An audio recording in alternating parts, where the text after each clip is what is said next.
countries, including Russia, China, India, Japan, and the European Union. Another is that as these systems become woven into the fabric of modern life, threats to them, either by natural forces or hostile nations, must be anticipated.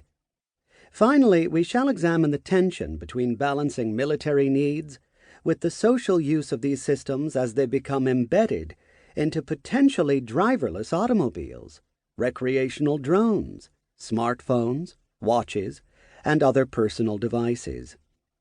When GPS first took form in the early 1970s, its creators focused on satisfying a number of criteria, in many cases based on their familiarity with existing navigation and positioning systems. These define not only the modern American GPS, but also its European and Asian counterparts. Their nature and historical context will be addressed in detail in subsequent chapters.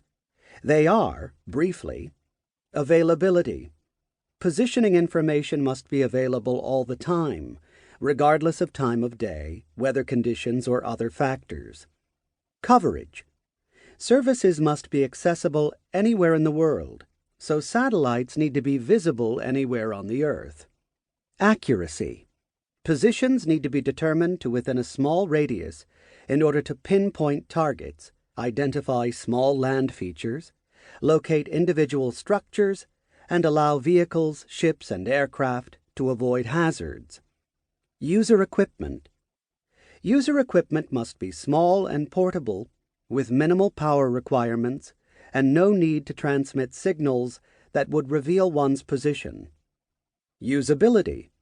Positions must be determined quickly without requiring users to receive extensive training or perform multiple steps. For the United States, an early step in the exploitation of outer space was a report issued in 1946 by the Douglas Aircraft Company's Project RAND, entitled Preliminary Design of an Experimental World-Circling Spaceship.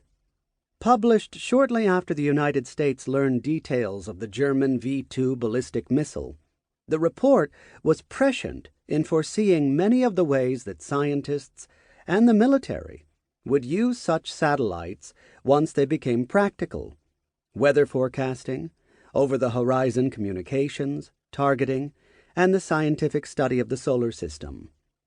Preceding the RAND report was a now famous essay by Arthur C. Clarke in 1945 on the uses of satellites for communications, especially when placed in a geostationary orbit, one whose period matched the Earth's rotation.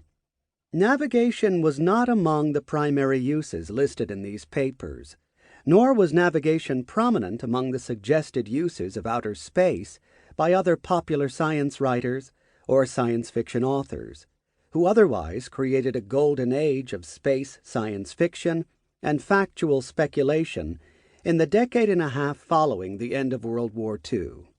A half-century later, satellite positioning and navigation became a central pillar of modern military activities, what in the United States has been called network-centric warfare, and what some have called War 2.0. The U.S. Global Positioning System is a key part of a military network of reconnaissance, communications, and weather satellites tied to similar ground and aircraft-based systems. Together, these tie the soldier to a world-encircling nexus in ways even the far-sighted RAND report did not imagine.